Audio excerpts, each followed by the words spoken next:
4.5 महिन्याची गाभण शेळी आहे. जर हिला दगडीच होऊ द्यायची नाही, दगडीच जर होऊ द्यायची नसेल तर आपण काय करायला पाहिजे, तर हे पोटॅशियम परमॅंगनेटचं पाणी करायचं.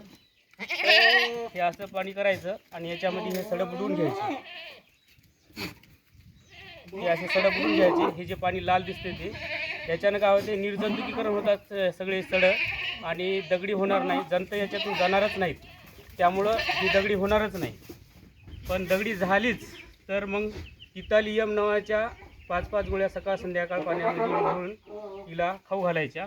त्याच्यानंतर मॅक्सटॉल इंजेक्शन किंवा मेग्लुडाइन इंजेक्शन दगडी झाल्यावर तुम्ही 3-3 ml द्यायचं. सडं खालीवरी झाली असतील तर खनियच नावाचं जे औषध आहे, तुम्ही हिला 5-5 ml रोज सकाळ संध्याकाळ जर पाजवलं तर हिची सडाची जी खालीवरची जी कास आहे ती बरोबर एका रेषेत येणार आणि दूध वाढणार. याच्यानं दूध वाढीला सगळ्यात जास्त फायदा होतो. आता हे मॅक्सटॉल किंवा मेग्लुडाइन इंजेक्शन 3-3 ml द्यायचं सकाळ संध्याकाळ, जेणेकरून हिची दगडी कमी होणार. तिला जे काही मस्टॅटिसचा प्रॉब्लेम आहे तो कमी होणार.